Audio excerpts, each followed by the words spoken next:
কোরআনুল কারীমে আল্লাহ পাক 114টি সূরা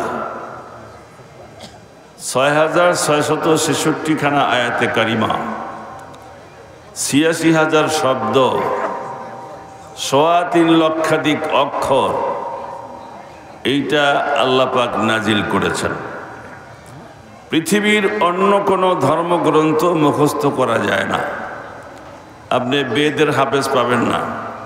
যজুর্বেদ, সামবেদ, ঋগ্বেদ, অথর্ববেদ, সংহিতা, পুরাণ এগুলো মুখস্থ করতে পারে, ধারাবাহিক আর পড়তে পারে, এদের হাফেজ পাওয়া যায় না।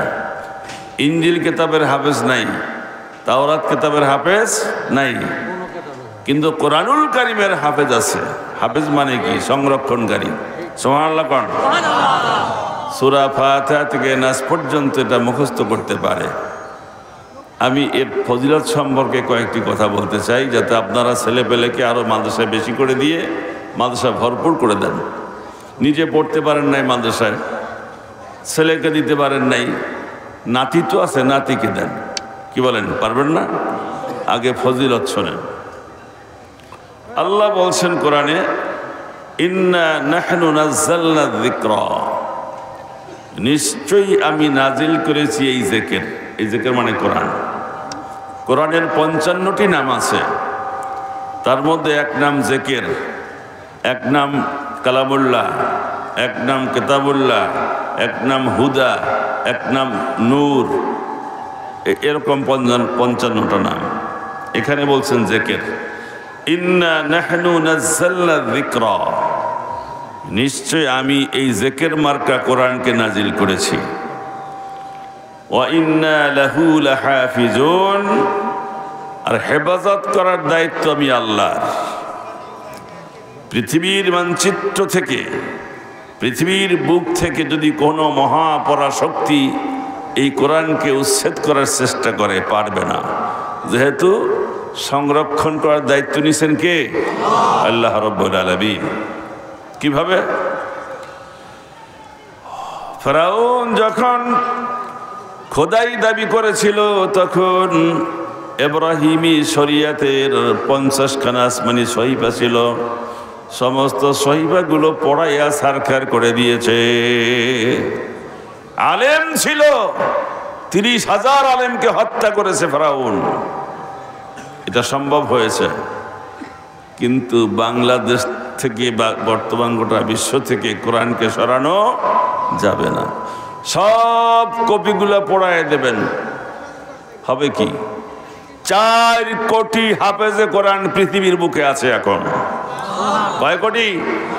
কথা বলেন না কেন? 4 কোটি হাফেজে কোরআন। হাফেজ আছে, আলেমও আছে। এখন কোরআন পড়াই ফেলাবেন, একটু পরে হাফেজে কোরআন আলেম হলে লিখবে, আপনি শেষ করতে পারবেন না। ঠিক কিনা? কর আল্লাহ রাব্বুল আলামিন কোরআনুল কারীমকে হেফাজতের দায়িত্ব নিয়েছেন। 2টা দিক দিয়ে আল্লাহ হেফাজত করবেন। একটা হলো মানুষের সিনার মধ্যে আল্লাহ কোরআন ঢুকাই দেবেন, আর একটা হলো মানুষ, ব্যক্তি, পরিবার, সমাজ, রাষ্ট্রে সব জায়গায় কোরআনী আইন মেনে মেনে চলবে। কোরআনী আইন মেনে চললে কোরআনকে হেফাজত করা হবে।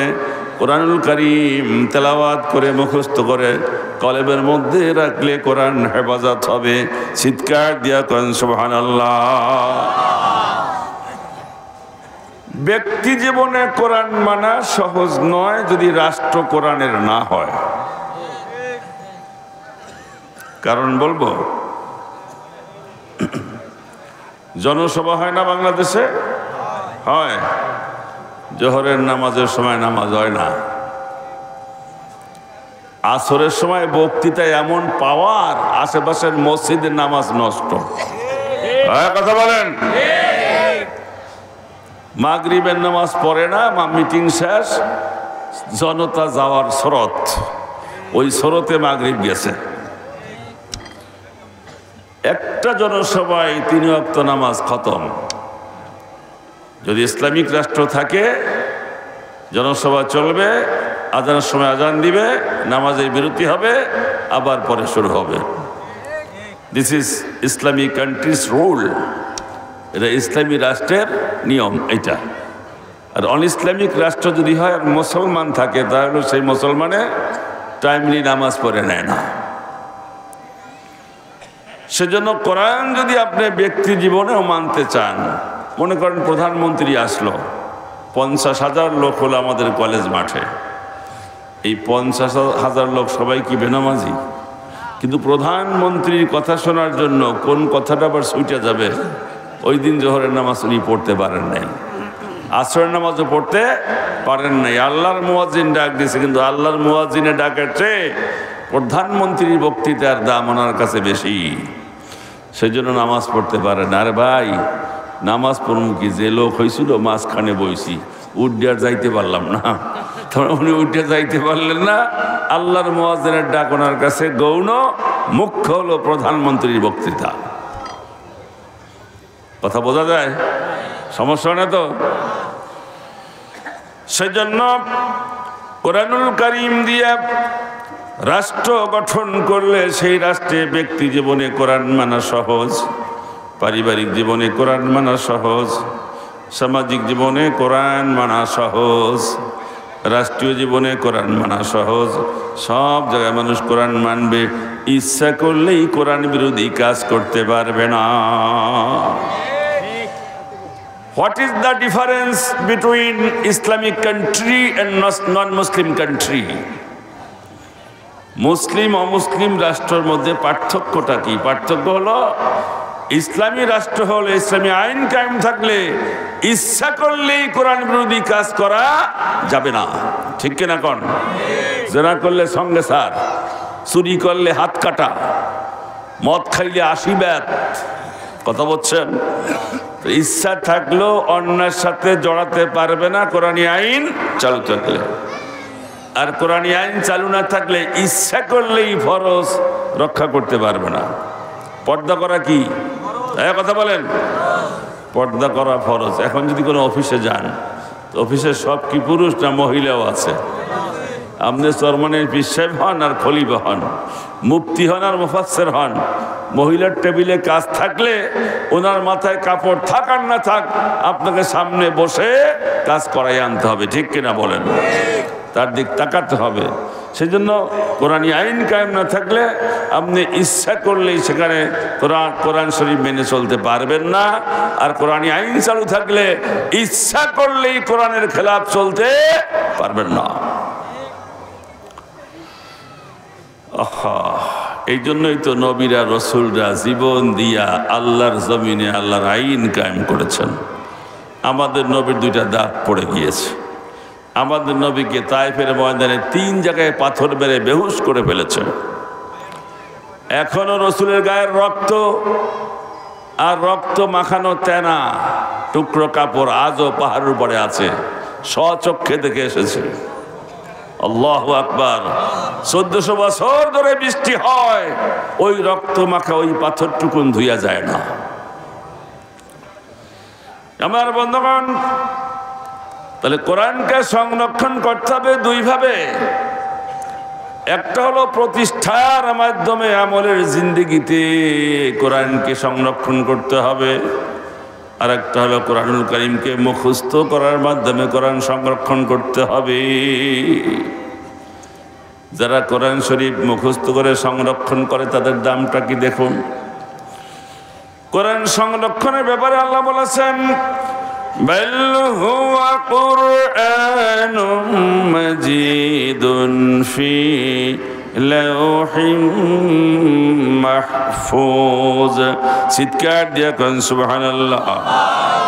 আল্লাহ বলেন এই কোরআন লাউহে মাহফুজে সংরক্ষিত আছে। হাদিস খুলে দেখেন আর এই আয়াতের তাফসীর দেখেন। লাউহে মাহফুজে যে কোরআন সংরক্ষিত আছে সেখানে কোনো জের জবর নোক্তা অক্ষর কিছুই নাই। লাউহে মাহফুজে যে কোরআন সংরক্ষিত সেখানে নোক্তা জের জবর জজম পেশ অক্ষর কিচ্ছু নাই। হাফেজে কোরআনের সিনার মধ্যে কোনো অক্ষর নাই। আছে? বুকটা সিরিয়াটা নোক্তা বাড়ি করতে পারবেন? জবর জের পেশ আছে? কোনো অক্ষর আছে? লাউহে মাহফুজের কোরআনে কোনো অক্ষর নাই। হাফেজে কোরআনের সিনার মধ্যে কোনো অক্ষর নাই, শুরু করলে সূরা ফাতিহা থেকে নাস পর্যন্ত পড়বে, কোথাও বাঁধবে না। চিৎকার দিয়া কোন সুবহানাল্লাহ। লাউহে মাহফুজের চেয়ে হাফেজে কোরআনের সিনার মূল্য বেশি, 1 গুণ 2 গুণ না, কোটি কোটি গুণ বেশি। কোন দিক দিয়া? লাউহে মাহফুজের কোরআন নিজে ইমামতি করতে পারে না, হাফেজে কোরআন সামনে দাঁড়াইয়া ইমামতি করতে সক্ষম। ঠিক না বেঠিক? লাউহে মাহফুজের কোরআন ওর মধ্যে কি আছে নিজে ওয়াজ করিয়া অপরকে বুঝাতে পারে না। হাফেজ যদি আলেম হয়, কোরআনে কোথায় আল্লাহ কি বলছেন ওয়াজ করে করে মানুষকে বুঝাতে পারে। লাউহে মাহফুজের কোরআন আরেকটা কোরআন বানাতে পারে না। হাফেজে কোরআন যদি শিক্ষক হয়, মুফতি সাহেব নিজে হাফেজ, আলেম মানুষ মুফতি, আবার হাফেজ ছাত্র তৈরি করেছে, এই ছাত্ররা শিক্ষকতা করলে তাদের ছাত্র হবে, কিয়ামত পর্যন্ত লক্ষ লক্ষ হাফেজে কোরআন হবে। লাউহে মাহফুজের কোরআন আরেকটা কোরআন বানাইতে পারে না। হাফেজে কোরআন বংশ পরম্পরায় লক্ষ লক্ষ হাফেজ বানাতে সক্ষম। চিৎকার দিয়া কোন সুবহানাল্লাহ। এই সব দিক দিয়ে বিচার করলে লাউহে মাহফুজের কোরআনের চেয়ে হাফেজে কোরআনের সিনান, হাফেজে কোরআনের সিনা লক্ষ লক্ষ গুণ বেশি মূল্যবান। আল্লাহ বলেন কোরআন নাজিল করেছি আমল করার জন্য, যদি প্যাকেট করে সিনার মধ্যে রাখো, এই কোরআনের মর্যাদা তোমাদের কাছে লাউহে মাহফুজের চেয়ে লক্ষ কোটি গুণ বেশি হয়ে যাবে। বন্ধুরা, যদি আপনার ঘরে একটা হাফেজে কোরআন পয়দা হয়, সে যদি কোরআনের হালালাহু ওয়া হারামা হারামাহু, কোরআনের হালালকে হালাল মেনে সে মেনে নেয়, কোরআনের হারামকে হারাম বলে বর্জন করে, হালালকে গ্রহণ করে, হারামকে বর্জন করে, আমার বন্ধুগণ, ওই হাফেজ ছেলে কিয়ামতের কঠিন দিনে মুসিবতের কালে বংশের মধ্যে 10টা লোককে সুপারিশ করে আল্লাহর জান্নাতে পৌঁছাই দিতে পারবে।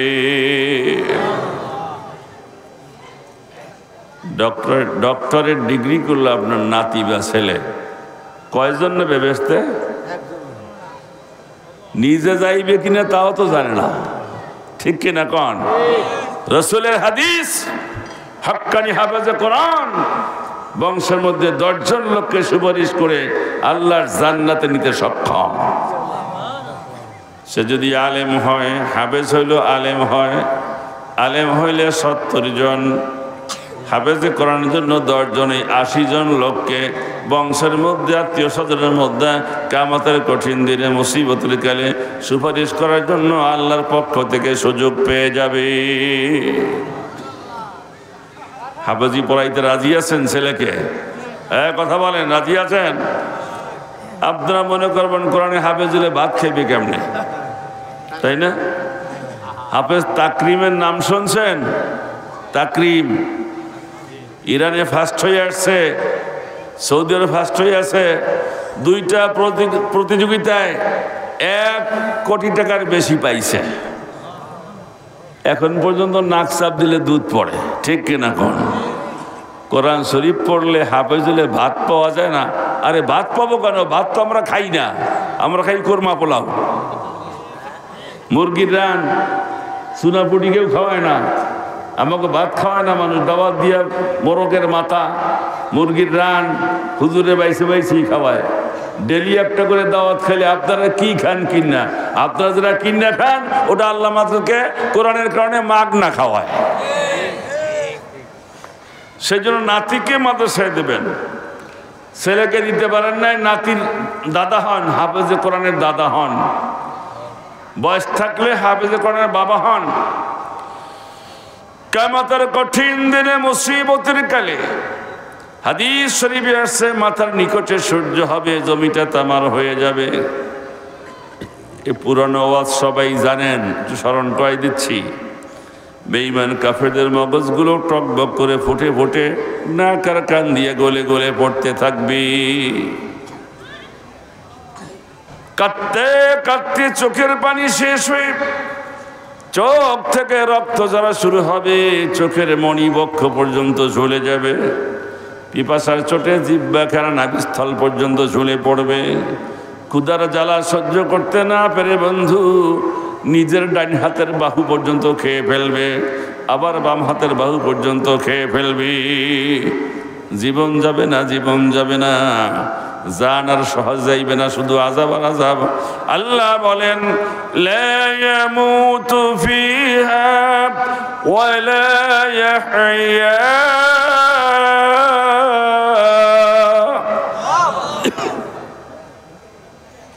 দোজখের মধ্যে ওরা মরবেও না, বাঁচবেও না।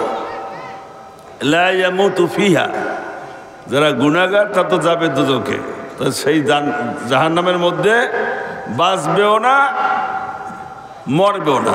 লা ইয়ামুতু ফিহা, মরবে না, ওয়ালা ইয়াহইয়া, হায়াতও পাবে না, বাঁচবেও না। তাহলে কি হবে? একটা উদাহরণ দিলে বুঝবেন। যদি আগুন লেগে অগ্নিদগ্ধ হয়ে কোনো পুরুষ বা নারীর ৮০ চামড়া পড়ে যায়, তাকে বার্ন ইউনিটে নিয়ে সারা গায়ে ব্যান্ডেজ ফ্যান্ডেজ করে থুয়ে দেয়। ১০-১২ দিন খালি এরকম করে, দেখতে কান খালি ডেকসারে। ওই টাইমটা মরাও না, বাঁচাও না, ঠিক কিনা কন? মরাও না, বাঁচাও না, শুধু কষ্ট আর কষ্ট।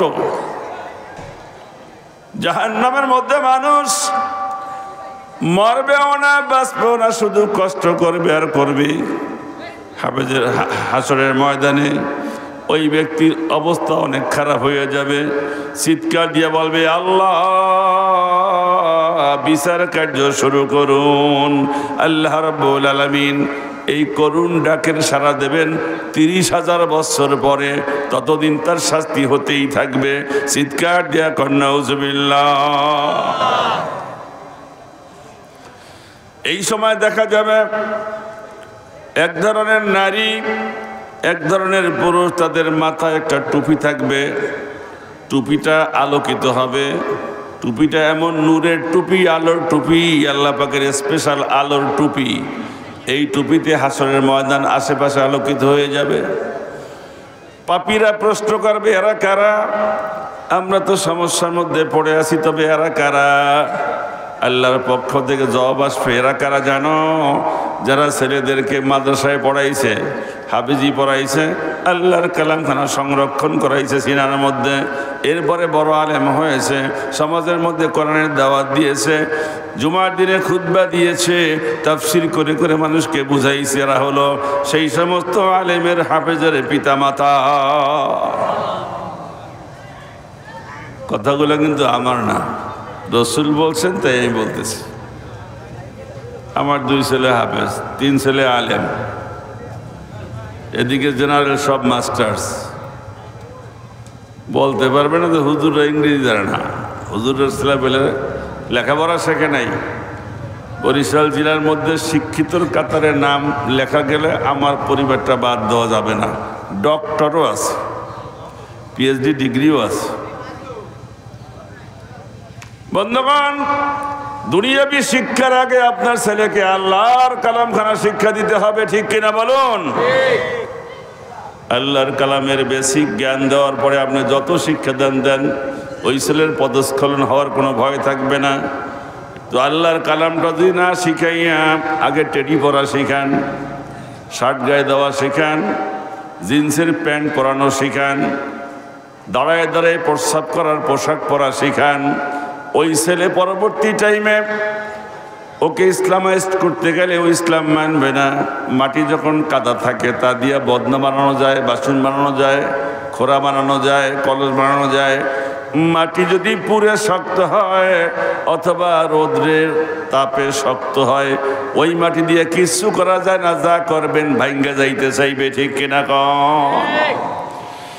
ছোটবেলায় ছোট্ট ছোট্ট মানুষের মন থাকে কাদার মতন কোমল। ওদেরকে আগে যদি কোরআনের বেসিক জ্ঞান দিয়া তারপরে আপনি কলেজে নেন, ইউনিভার্সিটিতে নেন, ডাক্তারি পড়ান, ইঞ্জিনিয়ারিং পড়ান, কোনো সমস্যা নাই, ওরা আল্লাহকে ভুলবে না। কিন্তু কোরআনের বেসিক জ্ঞান না থাকলে ওরা আল্লাহকে মানতে চাইবে না। আর এই জন্য যদি গুনাহগার হয় তাহলে কি হবে? কিয়ামতের কঠিন ময়দানে যখন কোরআন সুন্নাহর জ্ঞান না থাকার কারণে এই সমস্ত ছেলেপেলেগুলা জাহান্নামে যাইতে থাকবে, তখন আল্লাহকে তারা বলবে, কি বলবে? আল্লাহ পাক তা কোরআনে কোট করেছেন, রব্বানা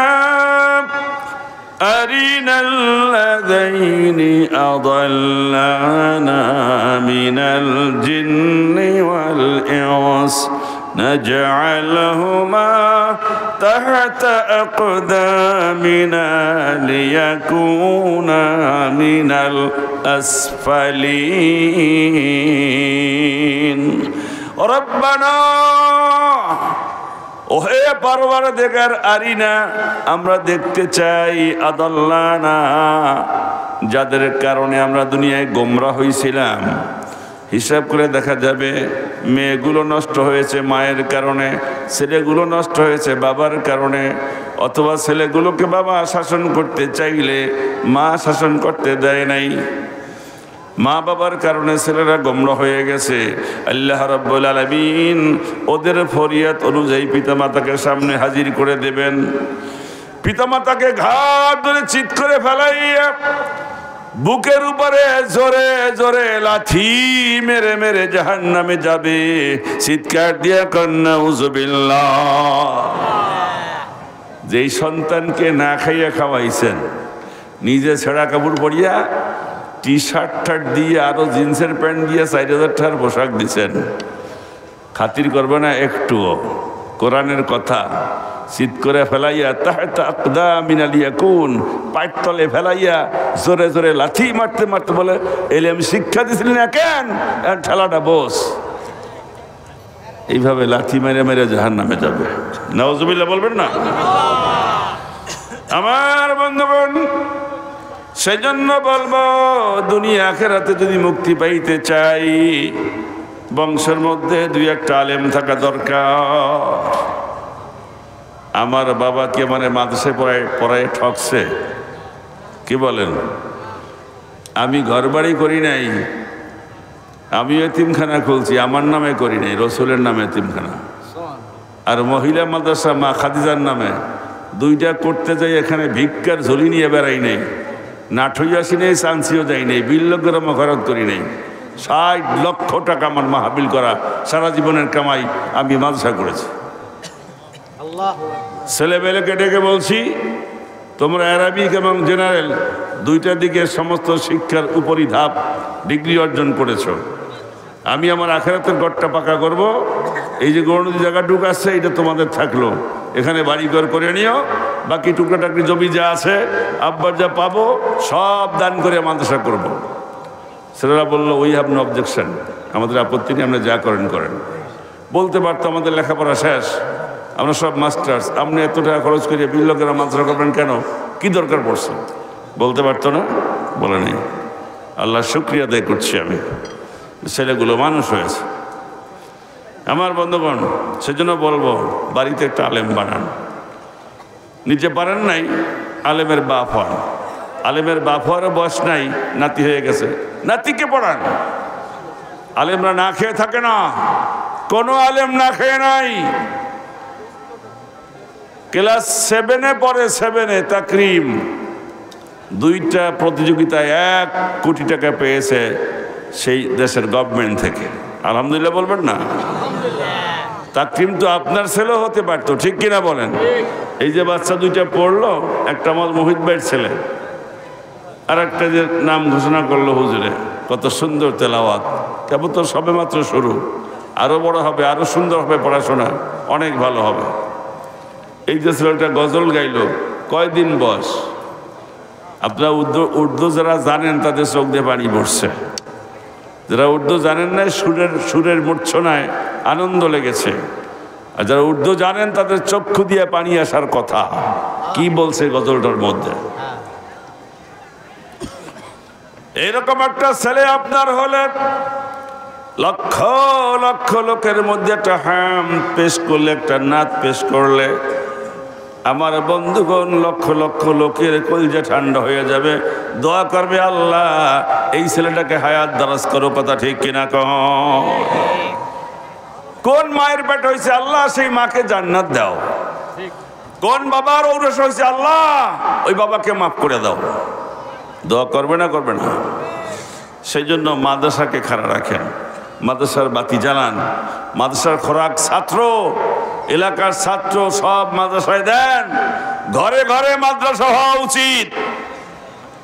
আমাদের বন্ধু রাষ্ট্র ভারত যা করতেছে, হয় রে, ভারতের সবচেয়ে বড় বড় শিক্ষিত বেশ্যা, ইংলিশে বলে প্রস, এই প্রসরা শিক্ষিত যারা, তারা ভিডিও তৈরি করে মায়ের সাথে ছেলে কেমনে জানা করে, কিভাবে শুরু করে, ভাগ্নের সাথে মামি কেমনে জানা করে, শুনুন কান দিয়া। আপন ভাইয়ের সাথে বোন কেমনে জেনায় লিপ্ত হয়, দেবরের সাথে বড় ভাবি কেমনে জেনায় লিপ্ত হয়, ইত্তাকার ভিডিও করে করে ছেড়ে দেয় রাত 12টার পরে ভোর 4টা পর্যন্ত। আপনার ছেলে দরজা দিয়ে মোবাইল টেপার কাছে অঙ্ক করি, অঙ্ক কিসের অঙ্ক? সারা রাত দেখে শরীরটা নষ্ট করে, কয়দিন পরে ঘেড়ি চিকুন হয়ে যায়। ঠিক কিনা কন? মাথায় চুল থাকে না, শগুনের মতো দেখা যায় চেহারা। ও অঙ্ক করে না, ওই বেশ্যাদের সব ভিডিও দেখে, জীবন নষ্ট করে। যদি মাদ্রাসায় পড়ান, এই বাজে চোখ ওখানে যাবে না, ওদের চক্ষু থাকবে কোরআনের দিকে। যেই চক্ষু দিয়া কোরআন দেখে, যেই চক্ষু দিয়া দাঁত ভাঙ্গা নবীর হাদিস দেখে, যেই কোরআন, যেই চক্ষু দিয়া রক্তাক্ত নবীর হাদিস দেখে, সেই চক্ষু কখনো কোরআন সুন্নাহ বিরোধীর কোনো কাজে দৃষ্টি নিক্ষেপ হয় না। জোরে করেন সুবহানাল্লাহ। এখন একটা জিনিস ওয়াদা চাইব, সামনেরও কথা বলবো। আপনারা কি আপনাদের ছেলে মেয়ে নাতি নাতকুর মাদ্রাসায় পড়াইতে রাজি আছেন? কারা কারা একটু হাত উঁচা করেন, হাত নামান। মাদ্রাসায় পড়ান, ঠকবেন না। এখন মাদ্রাসায় আলিয়াতে সায়েন্স, আর্টস, কমার্স সবই আছে।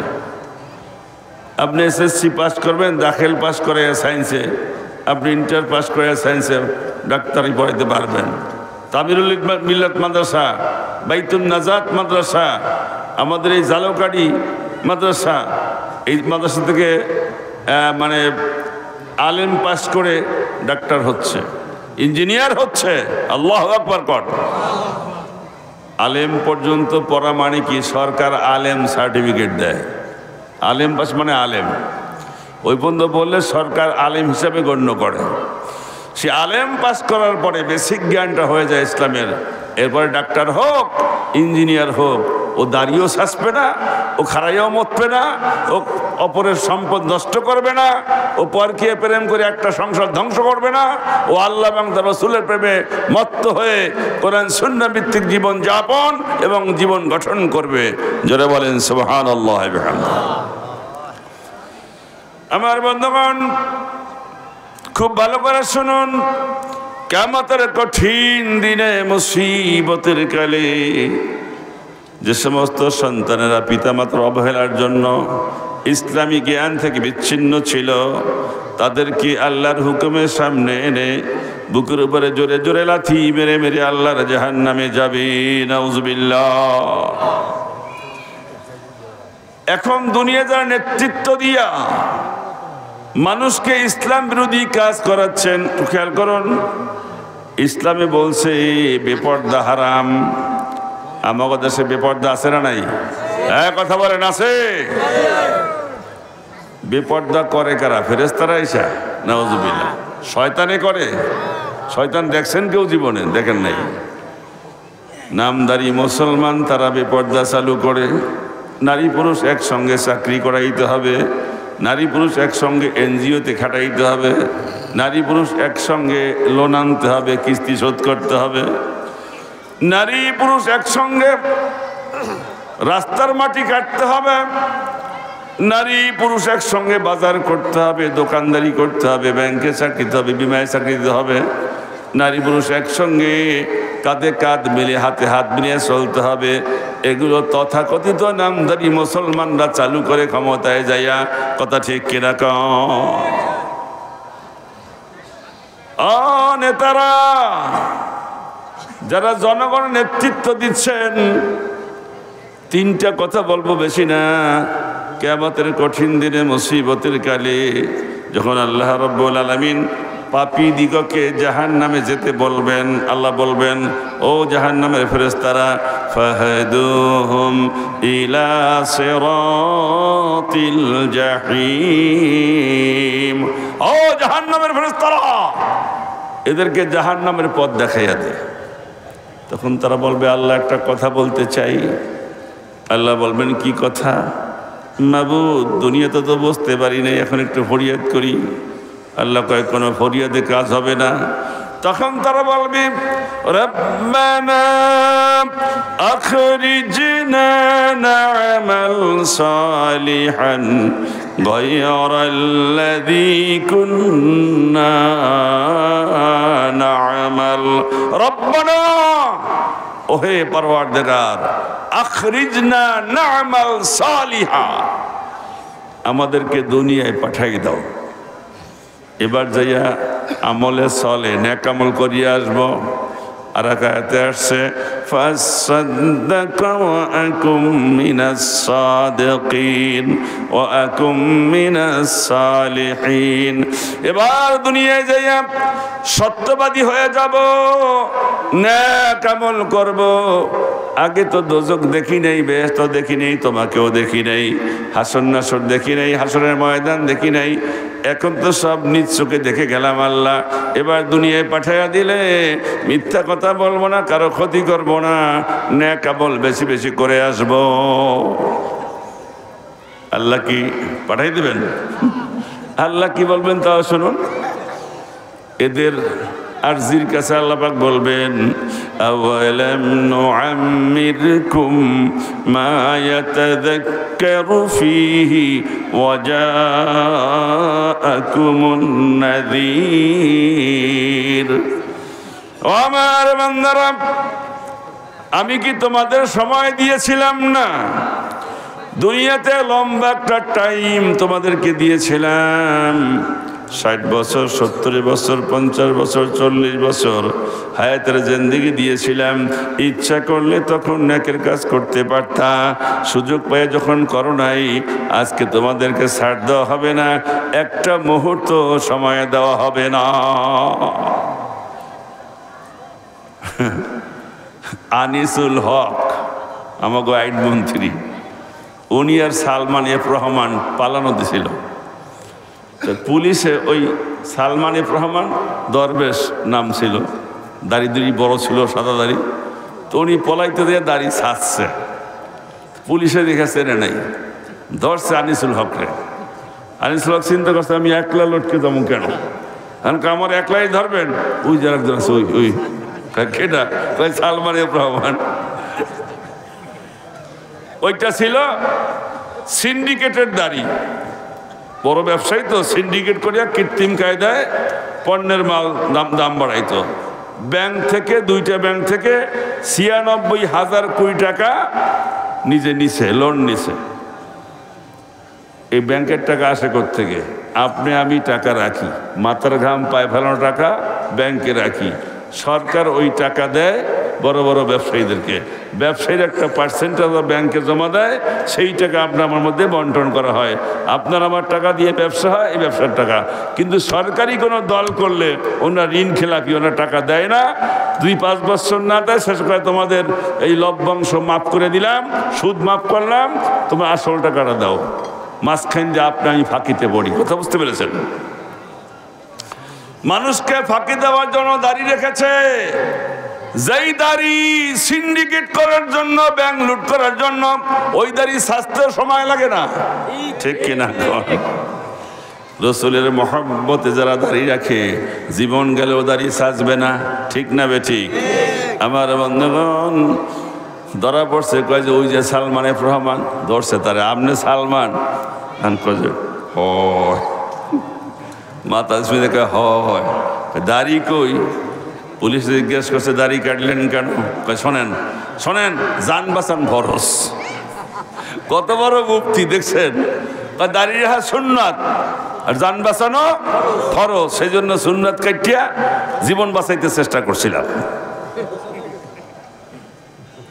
এ কথাটা বললাম এই জন্য, অপরাধী যখন গ্রেপ্তার হয় তখন একা জেলখানায় যাইতে চায় না, আশেপাশে কেডা কেডা অপরাধী আছে সবাইকে জড়ায়, কথা ঠিক কিনা কন? ওই জাহান্নামীদেরকে যখন আল্লাহ বলবেন জাহান্নামে যাও, তখন তারা বলবে আল্লাহ একটা ফরিয়াদ আছে। কি ফরিয়াদ? যাদের কারণে দুনিয়ায় গোমরা হয়েছিলাম, পড়তাম তো মা বাবা, এরপরে রাজনীতি করছি, দলের বড় বড় নেতারা নেতৃত্ব দিয়ে আমাদেরকে ইসলাম থেকে বিচ্ছিন্ন করেছে। আল্লাহ পাক তখন বলবেন কিছু বলবা না? কি বলে, হ্যাঁ আল্লাহ ওদের বিরুদ্ধে কথা আছে। 22 নম্বর পারায় সূরা আহজাবে আল্লাহ উল্লেখ করেছেন। আল্লাহ বলবেন তাহলে বলো কি বলতে চাও? তখন কোরআন সুন্নাহ বিরোধী রাজনৈতিক নেতাদের বিরুদ্ধে, অন ইসলামিক ধনীর বিরুদ্ধে যে কথাগুলো বলবে, আল্লাহ রাব্বুল আলামিন তা অগ্রিম লিখে দিয়েছেন কোরআনের মধ্যে মানুষকে সতর্ক হওয়ার জন্য। তখন তারা বলবে রাব্বানা ইন্না আতা'না সাদাতানা ওয়া কুবারা'না ফাআদাল্লুনা সাবিলা। রব্বানা, হে পরওয়ারদিগার, ইন্না আতা'না সাদাতানা, আমরা দুনিয়া আনুগত্য করেছি, আমরা দুনিয়াতে আনুগত্য করেছি আমাদের নেতাদের। অকুবারা'না, কাবির মানে ধনী, নেতাদের আর ধনীদের, তার মানে হলো অন ইসলামিক নেতা, অন ইসলামিক ধনী, এদের হুকুম মানতে যাইয়া ফাদাল্লুনা সাবিলা, দল মানে গোমরা, সাবিল মানে পথ, এদের কথা মানতে যাইয়া আল্লাহ আমরা গোমরা পথের প্রতীক হয়ে গিয়েছিলাম। ভালো করে কান দিয়ে শোনেন, নেতৃত্ব দিয়ে মানুষ খুন করান, নেতৃত্ব দিয়ে নামাজ কাজা করান, নেতৃত্ব দিয়ে অপরের ক্ষতি করার চেষ্টা করেন, ভোট পাবে একটা। বিগত সময় 2500 ব্যালট কাটছে এমনও লোক আছে, আমাকে বলছে আমি 2500 কাটছি, বাধ্য হয়েছি কাটতে। পৌরসভার চেয়ার থেকে প্রেসার ক্রিয়েট করেছে। কোথায় আজকে আপনি? কই পলাইছেন? কাপড় কাপড়িয়া 2499 জন লোকের হক নষ্ট করেছেন হুকুম দিয়া। এই কথাই তারা কিয়ামতের দিন বলবে, আল্লাহ নেতাদের হুকুম পালন করতে যাইয়া অন ইসলামিক নেতা, অন ইসলামিক ধনী, এদের কথা মানতে যে ফাদাল্লুনা সাবিলা, গোমরা পথের প্রতীক হয়ে গিয়েছিলাম। আল্লাহ কয় আমি তো জানি, আগের থেকেই তো বলে দিয়েছি, সতর্ক করেছি, মানলা না কেন? আল্লাহ আরেকটু কথা বলবো, আল্লাহ কয় বলো। তখন তারা বলবে রাব্বানা আতিহিম দি'ফাইনি মিনাল আযাব ওয়া লা'আনহুম লা'নান কাবীরা। ও মাবুদ, যাদের কারণে দুনিয়া আমরা গোমরাহ হয়েছি, কোরআন থেকে বিচ্ছিন্ন পথে চলেছি, আল্লাহ আজকে তোমার কাছে আমাদের ফরিয়াদ, তাদেরকে জাহান্নামে ডবল ডবল শাস্তি দিও। আল্লাহ বলছেন যাও, তোমাদের ফরিয়াদ মঞ্জুর করলাম, ডবল ডবল শাস্তি দেওয়া হবে। আল্লাহর হাবিব জনাবে মুহাম্মদ রাসূলুল্লাহ, জোরে বলুন সাল্লাল্লাহু আলাইহি ওয়াসাল্লাম, এই আয়াতের তাফসীর করতে যে বলেন, অন ইসলামিক নেতা বেরেন দিয়া কোরআন সুন্নাহর পথে চলে নাই, নেতৃত্ব দিয়া কোরআন থেকে মানুষকে ডাইভার্ট করেছে। এই দুইটা কারণে জাহান্নামে ডবল ডবল শাস্তি কাটবে। অন ইসলামিক ধনী কোরআন সুন্নাহর পথে টাকা ব্যয় করে নাই, বরং কোরআন সুন্নাহকে ঠেকাবার জন্য লক্ষ লক্ষ দুষ্ট ছেলেকে টাকা দিয়া ইসলামের বিরুদ্ধে দাঁড় করাই দিয়েছে। এই দুইটা কারণে তারা অন ইসলামিক ধনী জাহান্নামে ডবল ডবল শাস্তি পাবে। যারা এখানে আছেন এর মধ্যে কোনো ধনী লোক যদি অন ইসলামিক পন্থায় টাকা খরচ করতে থাকেন বা করেন, যদি কোনো নেতা থাকেন যে আপনার দলটা কোরআন সুন্নাহর সাথে সাংঘর্ষিক, এটা যদি হয় আজকে বাড়ি দিয়ে শুয়ে শুয়ে চিন্তা করে তওবা করবেন। আমি বললাম এই জন্য কিয়ামতের কঠিন দিনে আল্লাহ পাক আমাকে ডেকে ডেকে বলবেন, কামরুল ইসলাম বিভিন্ন রাষ্ট্রে কোরআন শরীফের আলোচনা করেছ, তোমার দেশের লোককে কথাগুলো বলছিলা কিনা? তখন যদি বলি আল্লাহ ভয়তে বলতে পারি নাই, আল্লাহ পাক বলবেন বনী ইসরাইলের মধ্যে 70 জন নবীকে হক কথা বলার জন্য হত্যা করা হয়েছে, তুমি কি নবীর চাইতে বড় নাকি? তুমি কেন জেলখানায় গেলা না? জেলে তো গেছি। তুমি কেন ফাঁসির মঞ্চে ঝরলা না?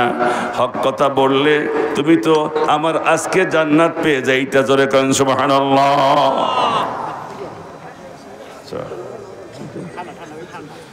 এই কথাটা বলার জন্য, এলাকাবাসীকে সতর্ক করার জন্য আমার এই বার্তা। আল্লাহ বলবেন যাও, কথা তো বলছে, হাম যাও। আল্লাহ আরেকটু কথা বলতে চাই, শরম নাই তো, লজ্জা নাই। শেষর শেষর শেষর বোঝেন?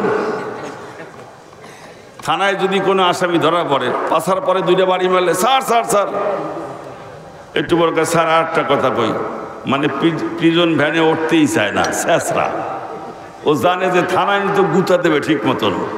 জাহান্নামে একটু সময় ক্ষেপণ চাইবে, যদি আগে আগে চলে যায় জাহান্নামে তো যাইয়ে তো গুতা শুরু হবে। যতটুক পরে যাওয়া যায় সেটুকুই লাভ। তখন তারা বলবে মাহবুদ আরেকটু কথা বলি। আল্লাহ কুদরতি মুখ দিয়ে হাসবেন যে কি বলবি বল, এত বড় কোরআন নাজিল করে সতর্ক করলাম, তাও দুনিয়ায় চলতে পারলি না ভালো পথে, এখন খালি ঘন ঘন কথা কয়ে সময় নষ্ট করস। যাওয়া তো লাগবেই সিঁড়ি ঘরে, জাহান্নামে তো যাওয়াই লাগবে, সময় নষ্ট করে লাভ কি? তখন তারা বলবে ইন্নাল্লাহ, তখন তারা বলবি মাবুদ আমরা পৃথিবীর মধ্যে আমাদের যারা নেতা ছিল তাদেরকে অনুসরণ করেছি, যেমন কিয়ামতের দিন নেতাদেরকে খুঁজে খুঁজে বের করে জনগণ বলতে থাকবে ইন্না কুন্না লাকুম তাবান, আমরা দুনিয়ায় আপনাদের হুকুমের গোলাম ছিলাম, ব্যালট কাটছি, 50 জনের অধিকার নষ্ট করেছি, 49টা ভোট বেশি কাটছি, তারা যাওয়ার আগেই ভোট হয়ে গেছে, আমার ভোট হয়ে গেছে, আমার না আসেন এখন চোর। এখন আমি আইসি ভোলার থেকে মাহাবিল করে 4টার আগে আইসি, স্পিড বোট রিজার্ভ করে আইসি একা 3000 টাকা দিয়া।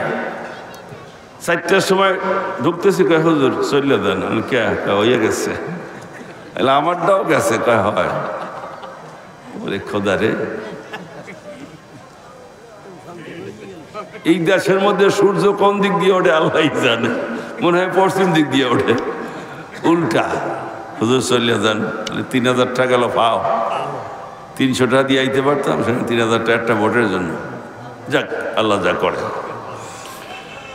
এইভাবে যারা মানুষকে নারী ধর্ষণ করতে বলেছে, মদের চালান নিয়ে ব্যবসা করতে বলেছে, সুদের ব্যবসা করতে বলেছে, ঘুষ খেতে বলেছে, ইসলামিক অর্থাৎ হিন্দু ভাইদের সম্পত্তি অল্প টাকায় জোর করিয়া কিনছে, মাসুল দেখাইয়া, অস্ত্রবল, ধনবল, জনবল, ক্ষমতার দাম্ভিকতা এগুলো দেখাইয়া হিন্দুদের জমি 20 লাখ টাকা দাম 10 লাখ টাকা দিয়ে তারাই দিয়েছে। কথা ঠিক কিনা কন? ইন্না কুন্না লাকুম তাবান, আমরা ছিলাম আপনাদের হুকুমের গোলাম। ফাহাল আনতুম মুগনুন আন্না মিন আযাবিল্লাহি মিন শাই, আজকে কি পারো নেতারা ওই আল্লাহর জাহান্নামের আযাব থেকে একটু বাঁচাই দিতে? তখন নেতারা কি বলবে শুনুন। নেতারা বলবে ক্বালু লাউ হাদানাল্লাহু লাহাদাইনাকুম, আল্লাহ পাক দুনিয়ায় আমাদের হেদায়েত দেয় নাই, আমাদের হেদায়েত দিলে আমরা তোমাদেরকে লাহাদাইনাকুম, তোমাদেরকে আমরা হেদায়েত দিতে পারতাম। যেহেতু আল্লাহ আমাদের হেদায়েত দেয় নাই, আমরাও তোমাদেরকে হেদায়েত দিতে পারি নাই। সাওয়াউন আলাইনা, সাওয়া মানে সমান সমান, সাওয়াউন আলাইনা আমাদের জন্য সমান সমান। কি সমান সমান? আজাসিনা আম সাবারনা। আজকে উত্তেজিত হও আর বিড়ালের মতো গেমটি দিয়ে থাকো, মানে সবর করো। সবর করিয়াও লাভ নাই, উত্তেজিত হইয়াও লাভ নাই। মা লানা মিন মাহিস, আমাদের জন্য গুতার এড়িয়া খাওয়াই লাগবে। এ বললে যখন নেতারা পাশ কাটাই চলিয়ে দেওয়া দেবে, জনগণ ধরবে কল্লা। জান কই? হ্যাঁ, নেতৃত্ব দিয়া লক্ষ লক্ষ লোক জাহান্নামে ঠেলে দিয়ে হুজুররা রাজনীতি করে, হুজুররা খারাপ, হুজুররা ফলনা, হুজুররা তস্কিয়া, আবিজাবি হুজুরকে বিরুদ্ধে সব। নামাজ পড়লে সন্ত্রাসী, খুতবা দিলে সন্ত্রাসী, ওয়াজ করলে সন্ত্রাসী, স্বাধীনতা বিরোধী, জঙ্গি, আরো কত কিছু বলেছেন। ঠিক কিনা কোন?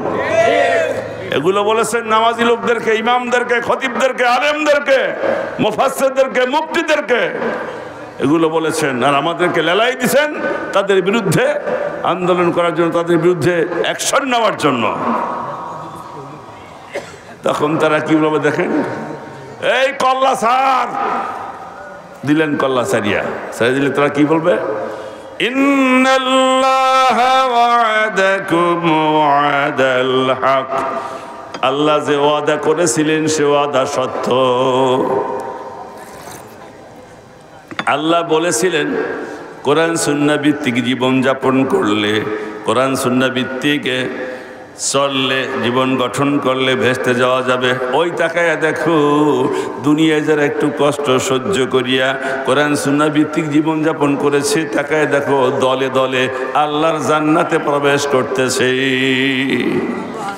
ওয়া'আদতুকুম, আমিও তোমাদের সঙ্গে একটা ওয়াদা করেছিলাম, ফাআখলাফতুকুম, আমার ওয়াদা আজকে আমি খেলাফ করলাম। আমি কি বলছিলাম? হুজুররা তো কয়, হুজুররা ধর্ম নিয়ে রাজনীতি করে, ধর্ম নিয়ে রাজনীতি চলবে না, চলবে না, এরকম স্লোগান দেওয়াইছিলাম তোমাকে দিয়া। আজকে খেলাফ করলাম। এটা দুনিয়াতে এক লাখ লাখ খারাপ লাগতো, সেগুলো তোমাকে দলে ঢলে নিয়ে একটু মদ ঠদ খাইয়া, লাল লাল পানি খাইয়া একটু তোমার সাথে ফুর্তি ফার্তি করছি। জানি যে কিয়ামতের দিন গুতা খাওয়া লাগবে, গুতাটা একলা খাবো কেন, তোমাদের নিয়ে খাবো, এটা ছিল আমার চালাকি। আমার বন্ধুগণ, জনগণ তখন তাকে মারতে চাইবে, মারতে চাইলে তারা বলবে ওয়ামা কানা লি আলাইকুম মিন সুলতান, তোমাদের উপর আমার কোনো প্রভাব ছিল না, আমি জবরদস্তি করি নাই। আমি কি বলছি? নামাজ না পড়লে 50 বেত। আমি কি বলছি? মদ খা না খাইলে 40টা বাড়ি মাথার উপরে। আমি কি বলছি? অমুক নারীর ধর্ষণ করিয়ায়, ধর্ষণ না করে তোরা দেবো জুতার পিটান, এটা বলছিলাম? বলি নাই। কি বলছিলাম? ইল্লা আন দাউতুকুম, মঞ্চে দাঁড়াই একটা ডাক দিয়েছিলাম। সে ডাকটা কি? ভাইরা আমার, বোনেরা আমার, এই মৌলবাদী হুজুর কথা মানা যাবে না। এরা দেশটারে খাইছে, এরা জঙ্গি। আমার দলে আসেন, আমার দলে আসলে দেশের ডেভেলপমেন্ট হবে। ইল্লা আন দাউতুকুম, আমি একটা ডাক দিয়েছিলাম। আমার ডাকটা সঠিক না বেঠিক এটা জাস্টিফিকেশন না করে, এটা মানে বিচার ব্যবস্থা না করে, ফাস্তাজাবতুম লি, তোমরা আমার দলে লাইন লাগাইছিলা। আমি ডাক দিছি, অমনি আমার ডাকটা কি? ইসলামের পথে না ইসলাম বিরোধী পথে, জান্নাতের পথে না জাহান্নামের পথে, এটা বাদ বিচার না করে ফাস্তাজাবতুম লি, আমার দলে লাইন লাগাইছিলা। ফালা তালুমুনি, সুতরাং আমাকে আজকে ভৎসনা করো না।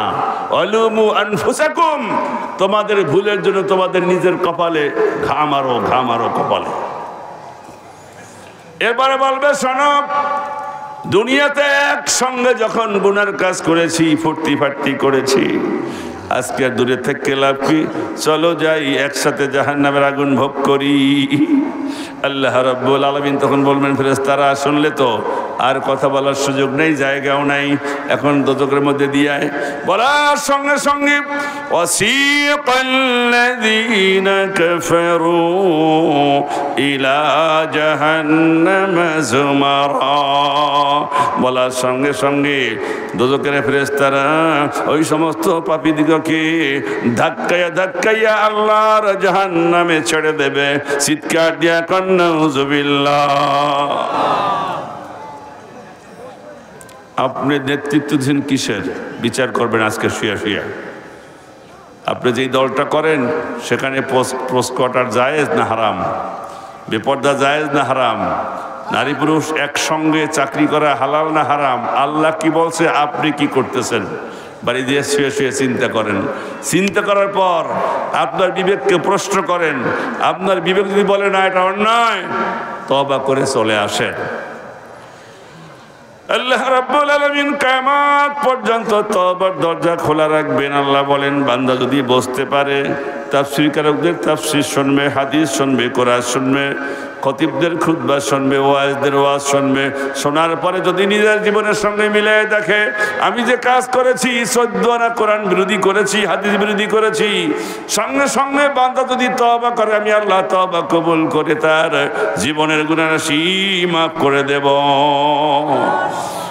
আল্লাহ বলেন, ইন্নামাত তাওবাতু আলাল্লাহি লিল্লাযীনা ইয়া'মালুনাস সুআ বিজাহালা সুম্মা ইয়াতুবুনা মিন করিব ফাউলাইকা ইয়াতুবুল্লাহু আলাইহিম ওয়া কানাল্লাহু আলিমান হাকীমা।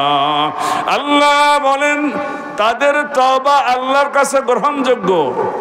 লিল্লাযীনা ইয়ামালুনা সুআ বিজাহালা, জাহালাত মানে না জানা। সুদ খাওয়া গুনাহ জানতো না, খেয়ে ফেলেছে। ঘুষ খাওয়া কবিরা গুনাহ জানতো না, খেয়েছে। জিনা করা কবিরা গুনাহ জানতো না, যৌবনের উন্মাদনায় করে ফেলেছে। জমির আইল ছাড়া গুনাহ কবিরা জানতো না, শয়তানের ওয়াসওয়াসায় জমি চাষ করতে যাইয়া আর একজনের জমির 1 বিঘা দখল করেছে। এভাবে সমস্ত গুনাহ করেছে। ওয়াজ শুনলো, খুতবা শুনলো, তাফসীর শুনলো, জীবনের সঙ্গে মিলাই দেখলো সব কোরআন বিরোধী কাজ করেছি। আল্লাহ বলেন, সুম্মা ইয়াতুবুনা মিন করিব, জানার পরে বিলম্ব না করে যদি সঙ্গে সঙ্গে তওবা করে, আল্লাহ রাব্বুল আলামিন ওর তওবা কবুল করে সারা জীবনের গুনাহ রাশি মাফ করে দেন। কিন্তু ওয়ালাইসাতিত তাওবা, তাদের তওবা গ্রহণযোগ্য নয়। লিল্লাযীনা ইয়ামালুনাস সাইয়্যাত, যারা জেনে শুনে গুনাহ করতেই থাকে, গুনাহ করতে করতে করতে করতে হাত্তা ইযা হাদারা আহাদাহুমুল মাউত, যখন তার বাড়ির সামনে মৃত্যু হাজির হয়ে যায়, তার মানে হলো ওই ব্যক্তি যখন শয্যাশায়ী হয়ে যায়, এখন মৃত্যু হবে, তখন ক্বালা, সে বলে, ইন্নী তুবতুল আনা, একজন হুজুর ধরিয়ে নিয়ে আমি এখন তওবা করব। আল্লাহ বলেন, ওয়ালাইসাতিত তাওবা, এই জালেমের তওবা আল্লাহ কবুল করে না। রাসূল সাল্লাল্লাহু আলাইহি ওয়াসাল্লাম আয়াত নাজিলের পরে আল্লাহকে বললেন, আল্লাহ, আমি উম্মতের কান্ডারি মুহাম্মদ মাবুদ ফরিয়াদ তোমার দরবারে, আমার উম্মতের তওবার দরজা কিয়ামত পর্যন্ত খোলা রাখো আল্লাহ। আল্লাহ সঙ্গে সঙ্গে জানাই দিলেন, হাবিব, তোমার উম্মতেরা যদি মৃত্যুর ঘরঘরি টান উঠে যায়, তারপরেও যদি তওবা করতে পারে, আমি আল্লাহ ডিউ টু ইউ, তোমার সৌজন্যে তাদের তওবা কবুল করে সারা জিন্দেগির গুনাহ রাশি মাফ করে দেব। চিৎকার দিয়া কোন সুবহানাল্লাহ। ও ভাই, কার উম্মত হইলাম? আমার নবী অত্যন্ত দয়ালু। আল্লাহর কাছে অনেক কথা আমাদের কাছ থেকে আমাদের জন্য নিয়ে এসেছে। একটা বলছে, আল্লাহ, কওমে নুহু তুফান দিয়ে শেষ করছো, কওমে লুতকে আশ্রয়ে শেষ করছো, কওমে সামুদকে পাশ্রয়ে শেষ করছো, কওমে নমরুদকে মশা দিয়ে কামড়াইয়া খতম করেছো, কওমে ফেরাউন আর ফেরাউন এদেরকে লোহিত সাগরে চুবাইয়া জনমের মারা মারছো। আমার পরে কিয়ামত পর্যন্ত কোনো নবী আসবে না। আমার নবী, আমার উম্মত কি আল্লাহ তুমি যখন তখন যত্রতত্র আসমানি বালা দিয়া দুনিয়া থেকে বিদায় করে দিও না। আল্লাহ রাব্বুল আলামিন ডাক দিয়া বললেন, হাবিব, চোখের পানি ছেড়ো না, হে উম্মতের কান্ডারি, আমি আল্লাহ তোমার উম্মতের জন্য তোমার এই ফরিয়াদ মঞ্জুর করলাম। যত অপরাধ করি অতটা বিপদ আসে না, খেয়াল করেন গোটা বিশ্বে করোনায় যত মানুষ মরেছে, বাংলাদেশে একমাত্র আমেরিকা, কত উন্নত দেশ, 7 লক্ষ লোক মরছে আমেরিকায়, পোল্ট্রি মুরগির মতো মরছে, ঠিক কিনা কন? চীনে মরছে কত, তার হিসাব কিতাব নাই। ভারতে মরছে প্রায় 3 লাখের মতন, জাপানে মরছে বহুত লোক। এইরকম গোটা বিশ্বের উন্নত রাষ্ট্রে করোনা দিয়ে আল্লাহ পাক সাফ করেছেন। বাংলাদেশে ঘনবসতি 18 কোটি লোক, মানুষ মরছে 25 থেকে 30 হাজার, এর বেশি না। চিৎকার দিয়া কন সুবহানাল্লাহ। আল্লাহ দেখাই দিলেন বান্দা, যদি ঘন বসতির হার অনুপাতে মারতাম, তোর বাংলাদেশে মরা উচিত ছিল 15 লক্ষের বেশি, ঠিক কিনা কন? আমি আল্লাহ দয়া করেছি, তো রাতের বেলা তাহাজ্জুদ পড়স, চোখের পানি ছাড়স, তোদের ছোট্ট ছোট্ট বাচ্চারা কোরআনুল কারীম তেলাওয়াত করে, হাফেজে কোরআন হয়, মধুর সুরে কোরআন তেলাওয়াত করে। তোদের অনেক মহিলা রাতের বেলায় তাহাজ্জুদ পড়ে চোখের পানি ফেলে তসবিহ নিয়ে পড়ে, ইসরাকসাস তোয়াবিন সালাতুল তাসবিহ পড়ে। এত ইবাদত যারা করে, আমি আল্লাহ এত নিঠুর নই, আমি আল্লাহ এত সহজেই তোদেরকে শেষ করে দেব না। ওই একটা কথা যদি আমার কান পর্যন্ত আসে, একজন লোকের দোয়ার কারণে গোটা দেশের লোক হেফাজত হইয়া যায়। আমার বন্ধুগণ, তাহলে আমরা কোরআন পড়ব, ছেলেদেরকে আলেম বানাবো, বংশে আলেম তৈরি করব, যাতে আমাদের জন্য সদকায়ে জারিয়া সব হয়, কবরে বসে ওরা তো দোয়া করতে পারে। আরেকটা হলো ব্যক্তি জীবন, পারিবারিক জীবন, সামাজিক জীবন, রাষ্ট্রীয় জীবনে কোরআন সুন্নাহ মানার জন্য আমরা একমাত্র রসুল নেতাকে অনুসরণ করব, ঠিক কিনা বলেন? আমরা পৃথিবীর কোন নেতার পিছন ধরে, এতক্ষণ যে কোরআনের আয়াত বলেছি, কিয়ামতের দিন কেউ আপনার কাছে আসবে না, কেউ আসবে না। আল্লাহ পাক কোরআনে বলছেন, ইয়াওমা ইয়াফিরুল মারউ মিন আখিহি ওয়া উম্মিহি ওয়া আবিহি ওয়া সাহিবাতিহি ওয়া বানিহি। আল্লাহ বলেন, হায় রে কিয়ামতের কঠিন দিনে কি উপায় হবে? আল্লাহ বলেন, হায় রে কি উপায় হবে? যেদিন গর্ভধারিণী মা সন্তানকে দূর থেকে দেখলে পালাইয়া যাবে, সামনাসামনি দেখা হবে, কথা বলবে না এরকম না, দূর থেকে দেখে চিনছে কিন্তু পালাইয়া গেছে। আবিহি, ঔরসের পিতা সন্তানকে দেখলে পালাইয়া যাবে। অবানিহি, সন্তান সন্ততি পিতা মাতাকে দেখলে দূর থেকে পালাবে। অসাহিবাতিহি, নিজের স্ত্রী আত্মীয় স্বজন সকলেই পালাইয়া যাবে। ও আখিহি, রক্তের আপন ভাই পালাইয়া যাবে। আল্লাহ বলেন, সেদিন কি উপায় হবে? এরা পালাবে কেন? তাফসীরকারকরা ব্যাখ্যা করেছেন, কিয়ামতের কঠিন দিনে, মুসিবতের কালে একটা নেক আমলের মূল্য 7 আসমান জমিনের চাইতে বেশি হবে।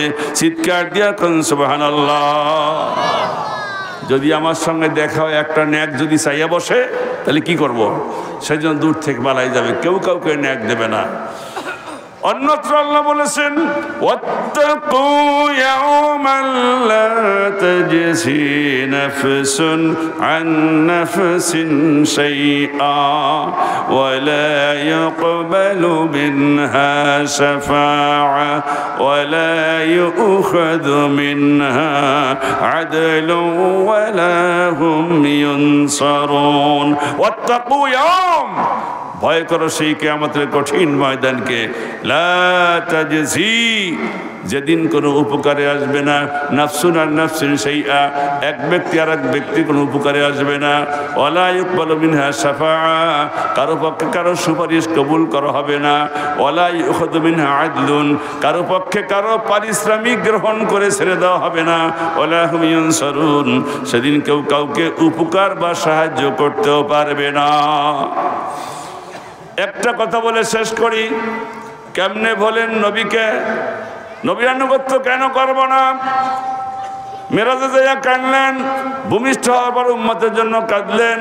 মেরাজে যেয়ে কাঁদলেন, মদিনার নববীতে একটা আয়াতের মধ্যে উম্মতের শাস্তির কথা আসছে, শান্তির কথা আসছে।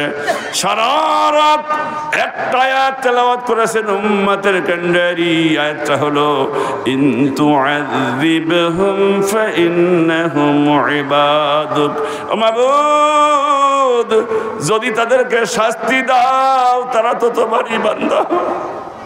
ওয়া ইন তাগফির লাহুম, যদি তাদেরকে মাফ করে দাও ফাইন্নাকা আনতাল গফুরুর রহিম, তুমি ক্ষমাশীল এবং দয়ালু।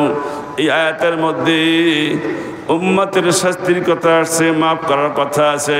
উম্মতের কান্ডারি, উম্মতের মাপের দিকে লক্ষ্য করে গভীর রাত থেকে বেলালের আজান পর্যন্ত একটা আয়াতি দাঁড়ায় দাঁড়ায় তেলাওয়াত করতেছিলেন। চিৎকার দিয়ে এখন সুবহানাল্লাহ। কিয়ামতের কঠিন দিনে, মুসিবতের কালে, ভাই মেহমানকে নিয়ে আসুন। কিয়ামতের কঠিন দিনে, মুসিবতের কালে যখন কেউ কাউকে পরিচয় দেবে না, কোন নবী কথা বলতে পারবে না। হাদিস শরীফে আসছে ইয়াউমুল কিয়ামতে ক্বালা আদমু সাফিউল্লাহ নাফসি নাফসি, ইয়াউমুল কিয়ামতি মূসা কালিমুল্লাহ ক্বালা নাফসি নাফসি, ইব্রাহিম খলিলুল্লাহ ক্বালা নাফসি নাফসি, ঈসা রূহুল্লাহ ক্বালা নাফসি নাফসি, ইল্লা মুহাম্মাদুর রাসূলুল্লাহ, মুহাম্মদ ব্যতীত মুহাম্মদ ক্বাল রাব্বি হাবলি উম্মতি। রাসূলুল্লাহ বলবেন আল্লাহ আমার উম্মতকে মাফ করে দাও, উম্মতের জামিন হয়ে যাও। চিৎকার দিয়া কোন সুবহানাল্লাহ। হাসরের ময়দানে সমস্ত নবীরা থরথর করে কাঁপবে। জিবরাইল, মিকাইল, ইসরাফিল, আজরাইল সকলেই থরথর করে কাঁপবে। কোটি কোটি ফেরেশতারা সকলে ভয়তে অস্থির হয়ে যাবে। আরে বুনিয়াতুত তালিবিন কিতাবের মধ্যে আব্দুল কাদের জালানী রাহমাতুল্লাহ আলাইহি লেখেন, সকলেই যখন থরে কম্পন হবে, একটা লোক রাসূল সাল্লাল্লাহু আলাইহি সাল্লামকে আল্লাহ পাক জিবরাইলকে বলবেন, জিবরাইল আমার দোস্তকে রওজা থেকে উঠাইয়া নিয়ে হাসরের ময়দানে নিয়ে আসো। জিবরাইলের নেতৃত্বে 5 লক্ষ ফেরেশতা চলে যাবে। কয় লাখ? 5 লাখ ফেরেশতা। রসুলের জন্য একটা পতাকা বানানো হয়েছে জমরুদ এবং একুত পাথর দিয়ে, বেহেশতি পাথর দিয়ে। ওই পতাকার নাম লেওয়াউল হামদ। এই পতাকা নিয়ে রসুলকে আনা হবে হাসরের ময়দানে। আমাদের নবী হাসরের ময়দানে এসে সরাসরি আর সাজিবেন, নিচে সেজদায় পড়তে চাইবেন, সেজদায় পড়ে যাবেন। আল্লাহ ডাক দিয়ে বলবেন, ইয়া মুহাম্মদ, জোরে বলুন সাল্লাল্লাহু আলাইহি সাল্লাম, রাসূল রুয়া ইয়া মুহাম্মদ, হে মুহাম্মদ মাথা তোলো, আজকে সিজদার দরকার নাই। সালসাল তুতা ইয়া মুহাম্মদ, তুমি চাও চাও যা চাও, তোমার সমস্ত চাহিদা আমি আল্লাহ আজকে পূরণ করব। এই আশ্বাস পাইয়া আমাদের নবী বলবেন, আল্লাহ মুস্তাজাবুদ দাওয়া, সমস্ত নবীকে একটা কবুলকৃত দোয়া তুমি দিয়েছ। আল্লাহ পাক সমস্ত নবীর জন্য একটা দোয়া বরাদ্দ করেছেন। ওই দোয়াটা হাত উঁচা করার সঙ্গে সঙ্গে দোয়াটা পড়লে, দোয়াটা করলে দোয়াটা কবুল হয়ে যায়। মাবুদ, সব নবী, লক্ষ লক্ষ নবী তাদের দোয়াটা দুনিয়াতে শেষ করে দিয়েছে, আমি আমার সেই দোয়াটা করি নাই। উহুদের ময়দানে রক্ত ঝরঝর করে ঝরেছে, দাঁত দুটো শাহাদাত বরণ হয়েছে, তাইফের ময়দানে মারতে মারতে বেহুশ হয়ে পড়েছি, আমি দোয়াটা করি নাই। এজন্য করি নাই, আমি জানি আমার উম্মত কিয়ামতের কঠিন দিনে মুসিবতের কালে বড় মুসিবতে পড়ে যাবে। সেই দিন উম্মতের জন্য এই দোয়াটা করব, সেই জন্য আমি দোয়াটা রেখেছি। আল্লাহ বলবেন, হে মুহাম্মদ তুমি বলো, কি বলতে চাও বলো। তখন বলবে, মাওলা